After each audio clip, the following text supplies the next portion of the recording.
Chapter 14.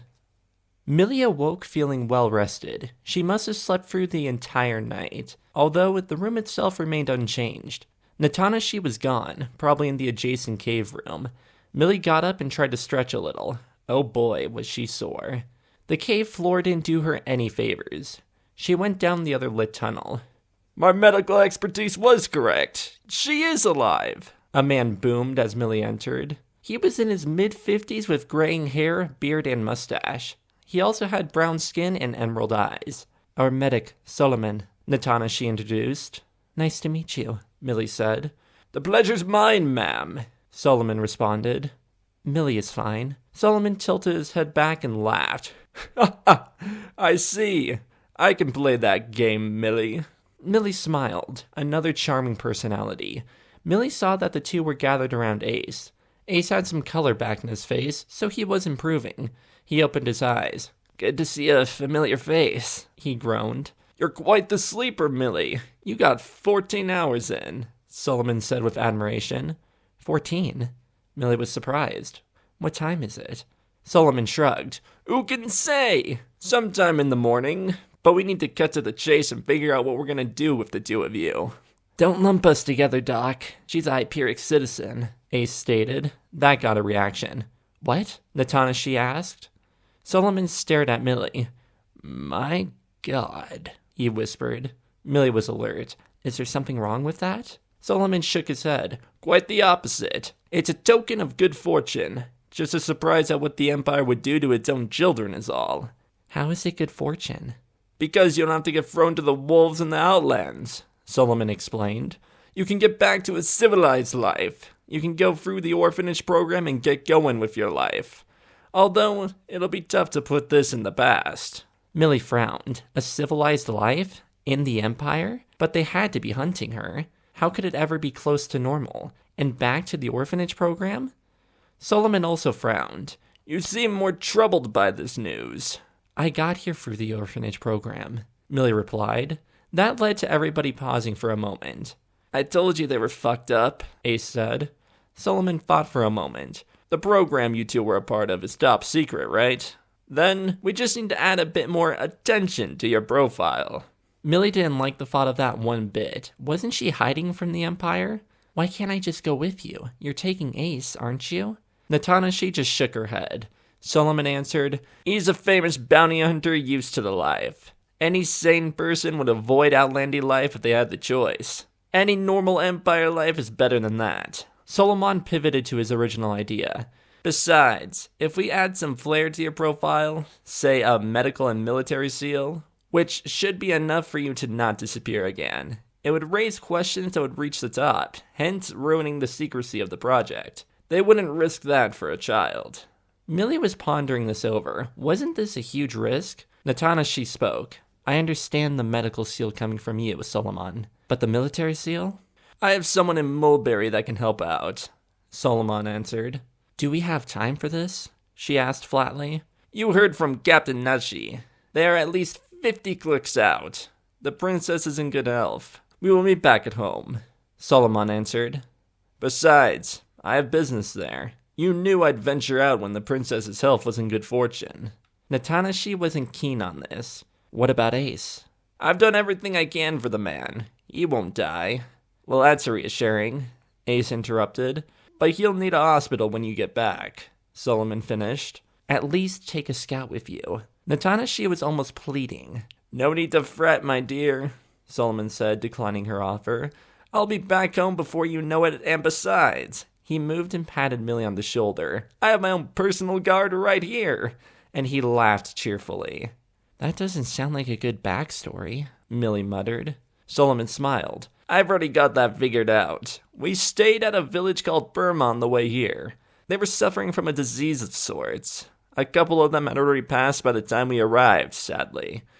We can attach you to a deceased mother, and I happened to come across you during my time helping the village. Millie sighed. I guess. Solomon was trying to get her out of that funk. You don't believe that'll work? How do I not end up in a military school or something? Millie asked. It wasn't an uncommon thing to happen. Solomon was a fast thinker. The seals can exempt you from any military service. We can cite a disease from the previously mentioned village as the cause. Some minuscule lung thing that can evolve in the future. That sort of thing. Millie just nodded glumly. It sounded fine, but she was just mentally exhausted. Thinking of the future and what's to come, even if she slept for 14 hours, it wasn't enough of a break. Solomon looked as if he was trying to come up with more good news. Ace jumped in. You aren't going to get her to smile, Doc, unless you can erase what happened this week. Solomon conceded and nodded. Does everything sound in order? He asked the group. Ace shrugged. Natanashi replied, I'm at least having a scout watch over you until you reach the woolly moths. Solomon nodded, not arguing the point. He turned to Millie. We should get going then. By the end of the day, you'll be having some hot food and a warm bed. Ace put on an awkward smile, seeing as their time was coming to a close. It was nice working with you, Millie. Looking forward to seeing you again. With the difference in their lives, Millie hoped not to see Ace again. Not because she didn't like him or anything. Just, if they do meet again, that would mean Millie's life had gone horribly wrong yet again. Although she didn't say any of that to him. She did wish him the best of luck. Same to you, Ace. Take care, ma'am. You have nothing to worry about, Natanashi said warmly. With that, Millie gathered her gear and left with Solomon. Millie realized that he was wearing winter clothes, not the green suit she had saw the group wearing yesterday. Where's the scout Natanashi mentioned? She asked. Solomon smiled as they trekked through the snow. We'll never see them. That's just how they operate. Once we mount up, though, we'll be on our own. Millie still had her doubts about this, and Solomon could see that. We will just be travelers, Millie, although your worry could be beneficial to your backstory. Millie scoffed at that. Great, is that your idea of a joke? Solomon laughed. I guess it's seeing the benefits in any situation. Millie didn't respond to that. She just kept to herself as they walked. They must have walked an hour before they reached the Wolomoths. There were 5 of them. Millie heard, but never actually seen these creatures before. They were huge 4-legged animals that were 3 meters in height and covered in a blanket of brown fur. The fur had covered most of their face, only revealing large white tusks with a pig-like nose, with signs of blue-black eyes hidden behind the fur dropped over its face. The creature gave a murr sound as Millie approached. Don't be shy, Solomon said. Wolomoths are quite tame around people. Millie slowly extended her hand and gently patted the Wolomoth. The outside layer of fur was rigid, but the underlayers were warm and soft. The Wolomoth started to shake from side to side and Millie jumped back, startled. It bobbed from side to side, making that murr sound. Solomon gave a hearty laugh. You seem to have a way with animals. Millie rose a brow at that. It's like petting a dog, Solomon explained. It likes the love and attention. We'll take this one on our journey. So we, just ride it? Millie asked skeptically. The animal almost doubled her height. Solomon nodded. To the side. Sure enough, there was a makeshift ladder on the animal's side that led to the saddle. Mount up. Solomon was quick to climb up the Wolomoth, even with all of its gear. He took his seat at the top and attached his gear to a part of the saddle behind him. There was a spot for Millie in between the gear and himself. As if it's that easy, Millie thought as she tried to climb up. No need to be so dainty with it, Solomon noted. You couldn't hurt this thing if you tried. It's quite the tank, you know. Millie just sighed and continued up. The people in the area use these creatures as their public transportation system, Solomon explained as Millie reached the top and got situated. Millie nodded. So your clan owns a couple of them? Solomon shook his head. No. Generally, they don't have owners. Millie frowned. What does that mean? Solomon shrugged. They aren't like horses or pets. They don't mind being saddled up. They are quite fond of humans, but they can't be corralled. A Wolomoth will go where it pleases. With the creature having a couple tons of muscle, nothing can really stop it. How does the whole system work then? Millie was genuinely curious. The Wolomoth was a fascinatingly cute creature. A person can easily guide the Wolomoth on top of the saddle. Solomon smacked the Wolomoth's back twice with both his hands. The creature began to move forward. That's how you get it to move. You use your shins to put pressure on either side of the Wolomoth, indicating which direction you want to go. To get it to, gallop? Run? Solomon shrugged. Whatever. You tap your shins a couple times while holding tight to the saddle. It's quite a jump in speed. When you want to slam the brakes, you just reach out and smack the top of its head as hard as you can. As hard as you can? Millie asked with a bit of sadness in her voice. Solomon nodded. Like I said, you can't really hurt this creature with your body alone. It's just to get its attention to stop. Millie nodded, understanding his words. And the whole public transportation part? These creatures can't be contained, but they can be incentivized to stay. Most villages have a grazing ground for them. Plenty of food and all that. That's usually enough to keep them in the area. And if they do wander off, Solomon shrugged, then they wander off. They have a natural affection for people, so them leaving without someone is unlikely. Most creatures on this planet haven't evolved with that natural wariness that's common with the animals back on Earth. Millie nodded, then asked, have people tried to hunt them? Solomon nodded sadly. Yes, at first. And then he laughed abruptly with good cheer. And those people died. He continued to laugh, then got himself back together. The Wolomoth is a monster when provoked, and not easy prey, so that hunting idea didn't last very long.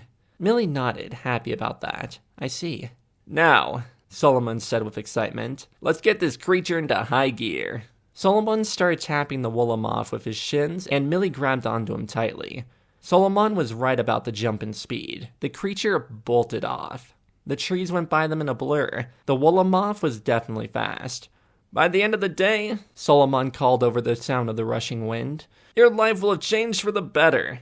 They had arrived in Mulberry in the mid-afternoon and met with Solomon's military contact, Sir Noba. Noba didn't hesitate to give them his seal, if it meant doing a favor for Solomon. Just like that, they were standing in the office of the Mulberry Orphanage getting Millie's application accepted.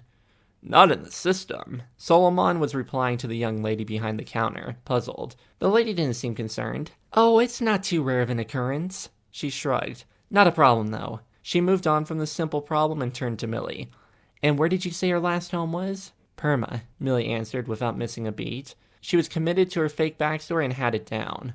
Oh, I heard what happened over there, the lady responded with a saddened face. I'm terribly sorry. All Millie had to do was think about the last week to give the lady a believable, stricken face. That was all the reply Millie had to give. Within minutes, her application had been accepted, and it was time to say goodbye to Solomon. She didn't even know him for 12 hours, yet it was difficult to say goodbye to him. He smiled, crouched down, and set both his hands on her shoulders. You'll be just fine, Millie. Remember what I told you and keep your head held up high. Millie nodded. She stopped and took a deep breath. Thank you for everything, Solomon. Solomon nodded, still smiling. If some terrible circumstances arise and you happen to be in my neighborhood, you are always welcome in our family. Millie got what he meant and thought about how she felt about meeting Ace again. Like she thought a couple hours ago, something would have had to go terribly wrong if she met any of these people again. If that happened, she was at least welcome in the Nagati clan, wherever they would be. It's the thought that counts. Millie smiled at that. Solomon gave a heartfelt laugh. I at least got to see that smile. My life is complete. Right. Millie still kept her smile up. Thanks again, Solomon. She turned and went through the door to the rest of the orphanage. Best of luck, Millie, Solomon replied. Millie turned and waved goodbye to him as the door closed. Her heart still heavy, she was led up the stairs to her quarters to get situated. Her room was cramped, with a small bed taking up most of it. The only other item that was in the room was a dresser and a window that peered outside to the setting sun. She went downstairs to get some dinner. A nice old woman made her and a couple of other kids some hot tomato soup with some potatoes and bacon mixed in. It was the best thing Millie had tasted in recent memory. The orphanage had less than a dozen kids it cared for. Millie wasn't introduced to any of them during dinner. She kept her distance, and no one cared to approach her. After dinner, Millie went straight back to her room and changed into the evening clothes that the orphanage had provided. She made a note that she would wash her other clothes the following day. She then climbed into her bed. With what she was sleeping on for the past week, it was heaven. She laid back and looked up at the ceiling, and the room darkened from the disappearing sunlight.